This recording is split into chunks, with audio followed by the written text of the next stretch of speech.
each one of these guys that have those cool stories get there, show everybody it can be done, there's a little bit of a spark of, oh man, maybe I can be the next one. And I think that's where we really started to build a little bit of momentum, and we've had some good stories. Hey everyone, welcome back. It's Ashley, and today I am joined by Joe Sclafani, the Director of Player Development for the Toronto Blue Jays. Joe's journey has taken him from playing college baseball at Dartmouth to being drafted by the Houston Astros, where he played up to AAA prior to transitioning to the other side of the sport and stepping into player development, where he helps the next generation of players on their way to chasing their dreams. And in this conversation, we'll learn more about Joe's story and what has led him to the position that he's in today, and also explore how the idea of player development isn't just about baseball, but also the growth and resilience and learning to navigate the unknown, which is something that we could all relate to in our own journey. So, with that, Joe, welcome to the podcast. Thanks so much for joining me. Thanks so much for having me. I'm excited for the conversation. Likewise. So, what I love here in this space is just the ways that our journeys prepare us, or sometimes don't prepare us, for what's next, and how certain seasons can end up being pivotal in ways that we don't recognize until much later. So, for people who might not know, making it to the major leagues in baseball, it isn't usually just a straight line, and most players spend many years through the minor league system and adjusting at different levels and facing challenges along the way. So you know what it's like firsthand after playing in college, and then you were drafted. Can you explain what player development actually looks like in that journey, and how your own experience then shaped your path to where you are now? Yeah, for sure. Baseball is a bit different than most other sports. Typically, you get drafted, in football or basketball, hockey, a lot of them, and you essentially go straight into, the big club where everybody's watching it. Well, you get drafted, and now the draft is down to 20 rounds. It used to be 50, and then it was 40. Now it's 20. But a few years ago, they contracted the minor league teams, so now it's only 20. But it's a long journey. There's a lot of challenges along the way. Baseball is a game that beats you the hell up and spits you out. So your ability to kind of mentally prepare for riding the emotional roller coaster that you end up riding throughout every year, ins and outs, month to month, week to week, sometimes it's day to day, but to ultimately get to your goal. So we have a variety of different demographics. So we have 16-year-old Latin American players. They'll start down in the DSL. We'll have in the amateur draft, we'll have high school kids, junior college kids, juniors that sign out of 4 years, senior signs. Then you have indie ball, where if the dream's not dead, you want to give yourself another chance, you go to that. And we have plenty of guys that have taken advantage of opportunities from there too. So when we're going through that process, I think overall we have 8 minor league teams, which is something not everybody knows. Everybody sees the big club up there, spring training, go to see games, or you watch those on TV. That's who you're seeing. And that's 26 players. 40-man roster is the one you pull from. On top of that, we have probably 230 minor leaguers. And, when I'm talking to these guys, especially when they first get there, we don't shy away from the challenge of it. I think the stat is 3% of minor leaguers ever even get up to the big leagues for a cup of coffee, which is pretty staggering when you consider how long baseball's been around. There's only ever been, I think, 22,000 big leaguers. And that's including people that went up for one day and never saw it again. So it's an absolute grind for these guys, and being away from your family as much as we are. All the other sports, you do it for hockey and NBA are 82 games. We go 162. So Yeah. you start in pretty much early February. Sometimes we have camps even before that. Ideally, we're very fortunate we're having a decent run right now. Hopefully they can take it all the way to the end, and the World Series ends basically November. So that entire time they're away from their families. They're in a lot of hotel rooms, a lot of apartments. There's a ton of travel. So not only are we trying to help them do a very difficult skill, whether they're pitchers or position players, but also teaching them life skills to be able to navigate the challenges that they'll face throughout their careers, a year, et cetera. It's a fun challenge, and we've got a great group around us to help us do it. For sure. And it's interesting, the percentage like baseball's like no other sport, as you're saying, in terms of getting drafted and actually making it. So really you're coming into that with odds against you in the way of wanting to make it to the top. So what is that like just as a player, the mindset that you're having going through, and Sure. then now, being on the other side of it, how you then can speak into that as well too. Sure. I forgot that I missed part of your first question, so I'll hit on it now. Uh, No, but I think it's such a it's such a unique perspective because you've lived it and now you're in a position where, you're seeing it from the other side. For sure. I mean, I was incredibly fortunate in my experiences. I got to play at Dartmouth for 4 years. It was the best 4 years of my life. Put up some decent numbers. I actually graduated, or I got drafted on a Tuesday, and then I graduated on a Saturday. So it was quite a week from my family. And I was a senior sign, didn't sign for a massive investment or any of that. I just wanted an opportunity. So I was in the same draft. It was 2012 with the Astros. That was the Carlos Correa, Lance McCullers, Riro Ruiz, Preston Tucker, Nolan Fontana. There were a lot of good big leaguers. Brett Phillips came out of that draft, and I was pretty cocky back then, pretty confident. So I definitely used part of that. But the grind of not being somebody that was incredibly invested in off the jump. I use that as an edge for most of the time. I always said like, let me earn it. If I play, if I perform, I put up numbers, bump me up. I can always deal with it. If I stop performing at some point, I can live with the fact that I wasn't good enough. There's so few that are good enough to do that. But it was a grind. Like I think the only opening day in my minor league career I started was my first one right out of school, and then didn't play another opening day. For those other years, I wasn't like a regular in terms of getting my name penciled in that lineup every single day, but I prepared the same way every single day to be ready for those opportunities when I did get them. And I was, you never root for injuries or anything along those lines, but guys get hurt. It's a long season, like we talked about. And I was fortunate to have some success in those opportunities, and managers put my name in the lineup a bit more.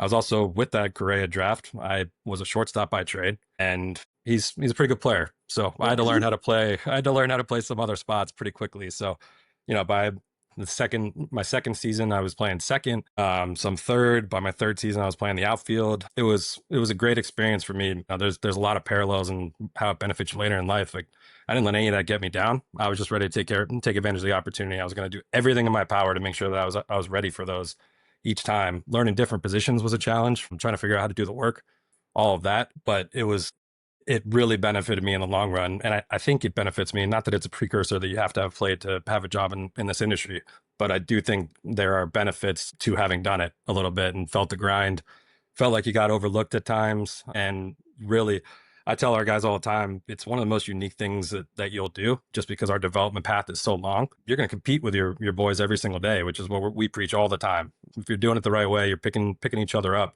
We're also competing against them every day, every single day. And we don't look at that as a challenge or a threat or anything like that. Competition breeds greatness. Like these guys who wind up pushing one another.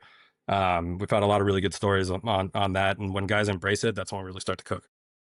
Totally. I think, yeah, what you just said there about embracing that, because that is something where it's like you're on the same team, but then at the same time, you're in competition for those spots to keep advancing in that. And at the end of the day, it's like only one person gets a spot. And Mhm. so, how do you keep that positive team energy in that way and support one another? And then also know that, hey, at the end of the day, like, we're fighting after the same thing. Yeah, I think all credit to our staff on that. They do a really good job. We talk about kind of breaking up the days that can get monotonous, but you need to be really targeted with everything you're doing throughout the day. There's a time for individual development. There's a time for team development and competing to win, figuring out how to do those things. It's pretty tough. I don't know if you watched the playoffs so far, but those environments are intimidating. There's a ton of energy. People are loud.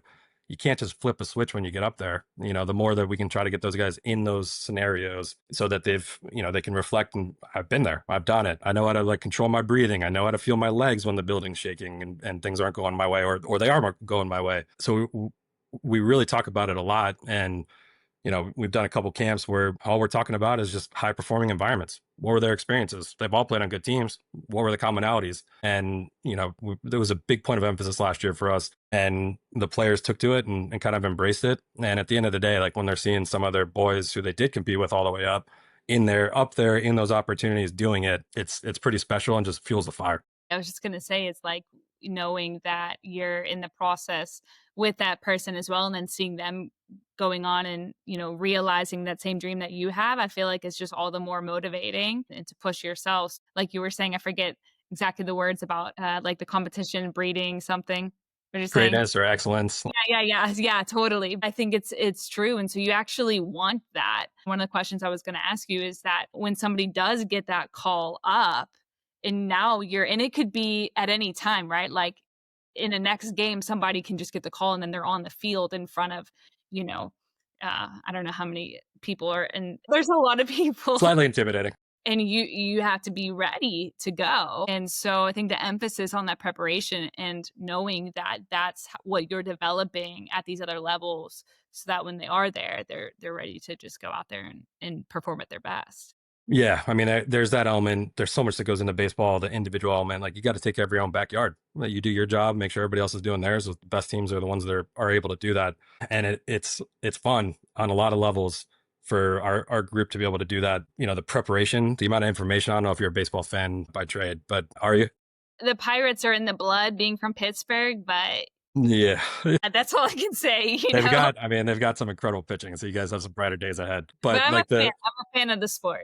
Yeah, the amount of information that's available now is it's insane. And truly, like, think about how hard it is to go about your day every single day to try to be at your best while also working on goals to help you hopefully become a better big leaguer down the road. And not even mentioning what you're dealing with off the field, whether hopefully your backyard is in order, because it's pretty challenging to play this sport and have success in the first place. Can't imagine doing it like when there's deaths in the family, breaking up with your significant others or whatever. Like, those are real challenges that those guys are facing every single day.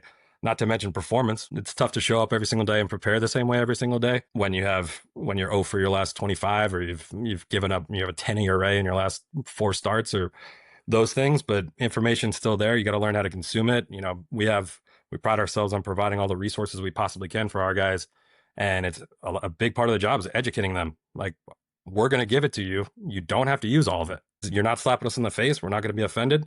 You need to figure out what works best for you and build that foundational routine. And then that'll never look the same. Like, you're going to be constantly talking to other guys, talking to the staff, picking up things here and there. But the consistency, the guys who are special are the most consistent ones. Yeah, it's interesting what you said too about the other things that just go on in the background of life that I think the everyday, like when you see these professional athletes playing the top level, you don't consider they also deal with real Real life. human, like real life too. And I think we just do that with all types of celebrities or athletes, whatever, just think that they are who they are on screen, but also they're dealing with real things. And what you mentioned about, let's say there's someone has a death in the family, I think that was just something with the Chiefs player that I saw a couple weeks ago. Then he was at his aunt's funeral and then literally landed and getting ready to perform. And it's like, how do you just like shift your mind in that way? Yeah, we had a good one from this year. I can't say his name, but he had a scare. Or actually, no, I'll use this one. I think I read it today. Josh Naylor didn't travel with Seattle to Detroit because he's awaiting the birth of a child. Like, you got to be there for that monumental life event. I mean, praying that everything goes well. But could you imagine if trying to deal with that and all the emotions that are going through it, and then, oh yeah, you got to go play game 3 on Tuesday night. Yeah, it's pretty intense. And you see this a lot, I think, with athletes in these stories where something comes up, or even why a player won't necessarily be informed of something until after the game, or they are, then they make the choice whether or not to step on the field and play. And oftentimes you see that they will still. It's just really interesting, but it's like, gosh, so much respect and admiration for athletes in the way that they can continue to step into these situations with all of these real life things that, people go through and be able to still perform. It's really incredible. We used to laugh when I was in AAA, played in the Pacific Coast League, which is a challenging one. They've since restructured some things to geographically make more sense. But I played in Oklahoma City in 14 and Fresno in 15, and both of those are pretty tiny airports. So we would play games, and pitch clock wasn't a thing back then. So we would play games that started at 7. You never got out before 11:30, and then you go home. We were told to be back at the yard at 3 a.m. And adrenaline's still pumping. It's hard to go to sleep, so you max 3 hours probably. And then you get there. First flight's at 6. We never flew anywhere direct, so it was always a connection. We'd land at 4:35 p.m. or we get to the hotel around that time, and then we had a game at 7. And at the end of the day, like nobody gives a shit. These people paid for the Yeah. entertainment, for the game. Like they don't care that you're tired and you feel like you're running in mud. Like it doesn't matter. And those are things that people don't think about all the time, but it's why we work so hard to, provide those resources to put them in the best position possible. Yeah, absolutely. I think about even whenever I just travel and you're going cross country, even international, and just like the jet lag or whatever. And I'm like, I can't imagine, and this happens all the time in athletics. Players are constantly traveling, changing time zones, and then to your point, like you just no one cares Who that your cares? flight's delayed and you get in at 4 a.m. and you have to get ready for a 1 p.m. first pitch. You have to be ready. Yeah, mental toughness is real. Yeah, for sure. So I want to go back to just kind of connecting the threads here as well. So, from your own experience as a player, how important was it to have somebody in the role like you're in now? And then how much influence has that had on you in terms of wanting to stay involved in this capacity within baseball? Yeah, my path was interesting. I get the question a lot when I'm doing interviews or talking to people trying to break in. I actually didn't want to be on this side of the game after I finished playing. Like I felt like I kind of touched on it a little bit earlier, but I got the opportunities to keep moving up. I performed pretty well. I would ask the question all the time, what do I need to do to play a bit more? And it just didn't, I didn't get a straight answer, which was frustrating. I almost performed in spite of them at times. I tell people all the time, my favorite thing, probably one of the things I'm most proud of is when we were in Fresno, AAA affiliate of the Astros, 18-game hit streak over 6 weeks. I was playing like once every 3 or 4 days, and hitting's hard as hell to do when you're doing it every day. But I was really proud that I was able to do that. And then, I had asked for my release a couple times. I could see the writing on the wall, right? Everybody saw the run that the Astros went on. They were loaded. I saw all those guys coming. I played with a bunch of them. Didn't hurt my feelings. If I'm not part of your plans, that's okay. But I do know that I would play on all these other ones. Long story short, I got released at the end of big league camp after we played in Mexico City for exhibition games, 2 days before we broke camp. So it was pretty disheartening, and I was a bit disenchanted with the game. And somebody called me, and that I'd known that through Dartmouth. His name's Jim Beattie. He was a pro scout with the Jays at the time. He called me and said, "There's an internship for PD with the Jays. I think you'd be pretty good at it."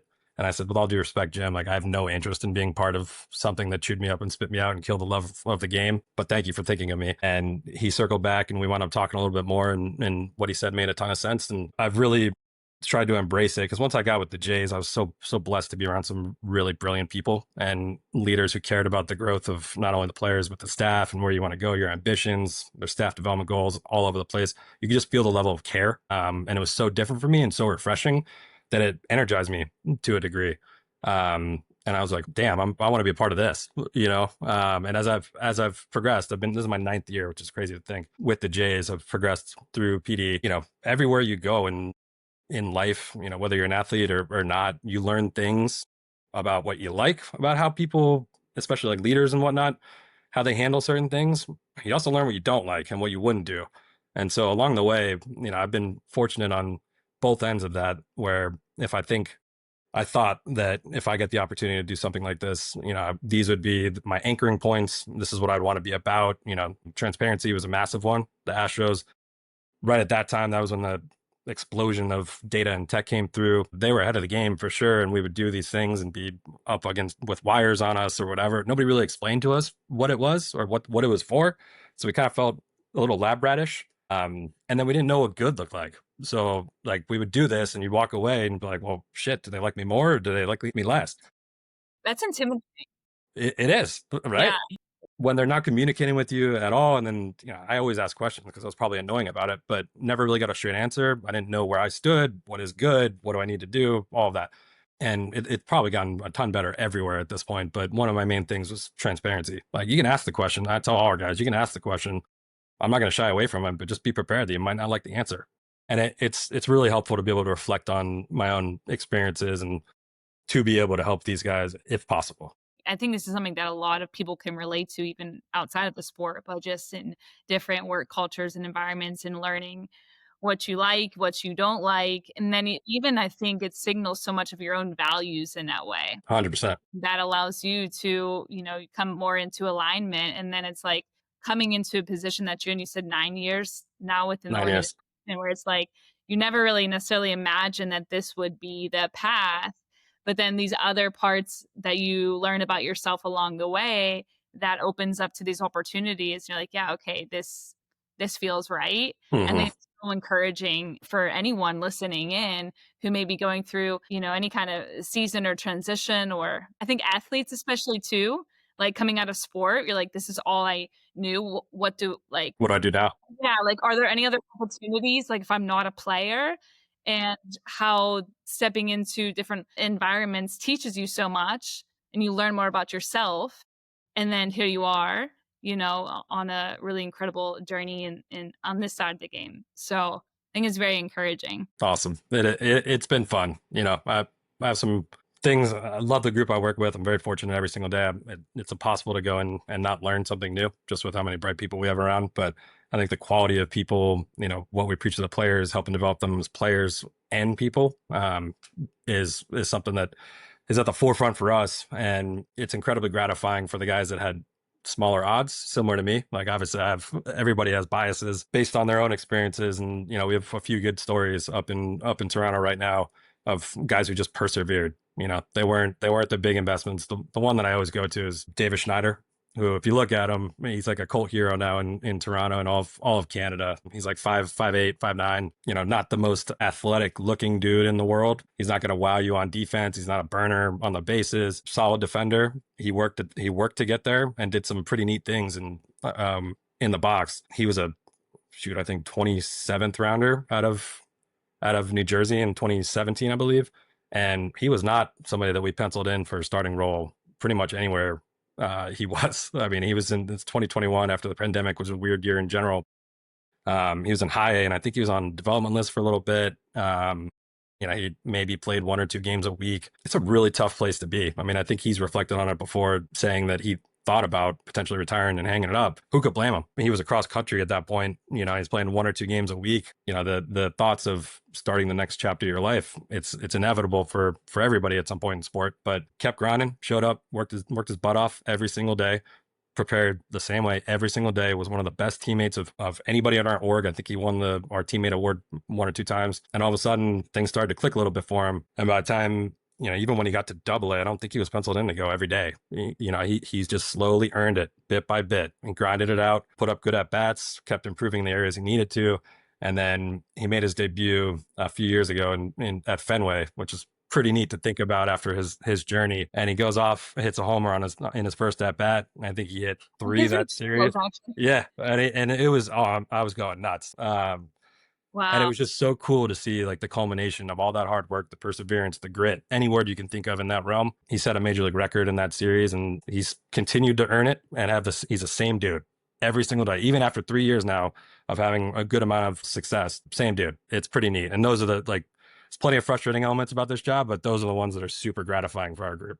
I was just gonna say, I mean, you just shared it there, but just because it is such a grind and because like you lived it, the challenges, the pivots. And again, when you just think about this small percentage that actually get there, and then you have these types of stories that come out of this process, it can't really get much better than that in terms of being in that space, I imagine.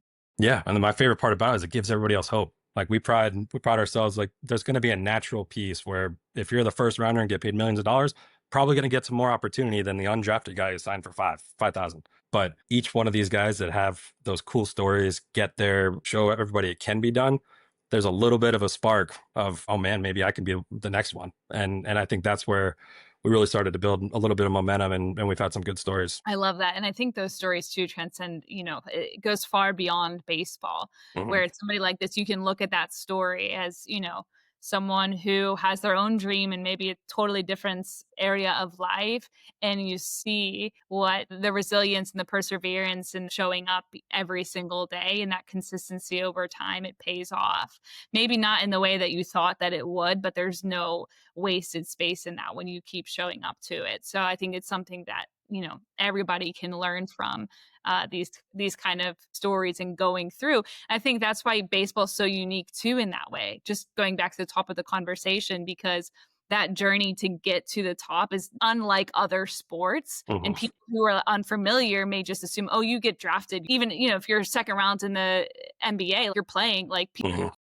it's right away. But with baseball, it's a longer journey in that. Yeah. I mean, we have another, I'm obviously very biased, but Nathan Lucas is another one who's literally had a great playoff so far. And I won't bore you with the whole story, but incredible human being, did everything the right way, just a good baseball player, not the flashiest dude. I think parts of 10 seasons in the minor leagues before I think he's 31. So yeah, 10 years now. And he finally got a regular everyday opportunity after I think he made his debut after 8 years in the minor leagues. A lot of people wouldn't be able to handle that. And it's just a testament to him, the support system he has around him. Like no, they only see the end product. They have no idea what's going on underneath that surface and how long that journey's been. And also too, when you're going within the minor league system, you're bouncing around a lot, right? And it's not like, you're having these kind of paydays that the major league players Not get. even close.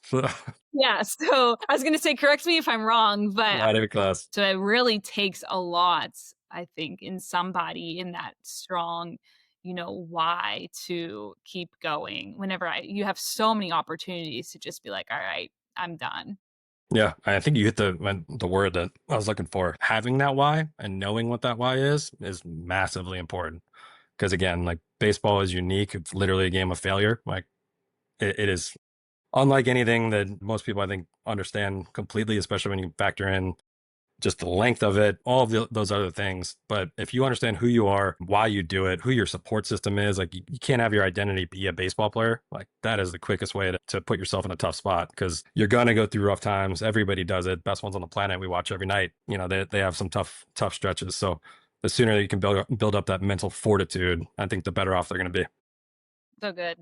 And also, again, I mean, not to just constantly go back from sport into life, but it translates, right? It's like no matter what we're doing in our jobs or any kind of positions or titles that we hold, it's like when you're attach yourself to that as your identity, then you're subject to it just being gone. And then you have to sit with the question of, well, who am I? If I'm Yeah. not, and you are so much more than that. But yeah, so really anchoring, I think, to that why is so important because um, that's what I think keeps you showing up when everything else is telling you not to. So I love that. So good. So for younger players or really anybody that is chasing any kind of big goal, what kind of advice would you give just regarding the process and the grind to get there? Yeah, I mean, I think it's starting with the awareness of just who you are, not only as a person, as a player, what makes you great. Like one of the simplest processes that we have is when we get guys like, okay, who are you? What makes you tick? When you're going good, what are three things that you're thinking about or feeling? When you're not going great, what are two or three things that usually is a cause of it? And that way we start breaking into our job is to make them their own best self coach. We can't send staff members who they get along with or connect with them from low A all the way to the big leagues or rookie all the way to the big leagues. They need to be able to answer that question first. Who are you as a big leaguer? Like there's lots of different shapes. It's never a cookie cutter on that end. What do you bring to the table that's better than others? Period. And lean into those things. Obviously, you're going to work towards all the other parts. That's why we have jobs. But don't forget your strengths, who you are, and what makes you great, what got you here. Lean into the resources, define your routine, figure out what works for you, and have an escape. I think I mentioned it a couple times, but it can be pretty tough at times when things aren't going well. All the off the field stuff that we talked about, that belief, the doubt, the self doubt, and like it can get at you sometimes, and it could snowball really quickly if you don't have practices in place to help reset. And the escape is a big part of that. And then just believe. Like it doesn't matter. Believe it can happen if you just keep taking advantage of every opportunity. Break it down into whatever portions you want, whether you're setting yearly goals versus half goals, versus monthly goals, versus weekly goals. One of the things we talk about in our player meetings in spring training, because we meet with each of them before the year to talk about everything. The guys who steal bases, and that's part of their game. I asked them the question: how many months in the season? Minor league season's 5. How many weeks in a month? 4. Okay, so if you want to hit your number of 20, what do you have to do per week? It's just one, right? Like if you can break it down into whatever increments make sense for you, but find the wins. Find the wins. What's important at this stage? How do I win this day? It's not so overwhelming, I think. It's a good word. Break it down. Yeah. Yeah, there's enough stuff that comes at you on a daily basis on bus rides, plane rides, etc. The amount of data, who's throwing tonight, what do they have? You need a baseline. It's too much. Yeah, you need a baseline. I love that. Well, this has been so awesome. I really appreciate you being here, Joe. Still excited for the Blue Jays. Let's go postseason. And yeah, just appreciate all of your insights here. And I think there's so many parallels between, the development process with baseball players in life. And I love connecting those threads. So appreciate you joining me in this space and being part of the Endurance Diaries. For sure. I appreciate your time and having me on. Really enjoyed the conversation. And hopefully I know you're a Pirates fan, but we can forgive that. Just root for the Jays tonight. For sure. I'm a Jays fan now. There we go. Thanks again.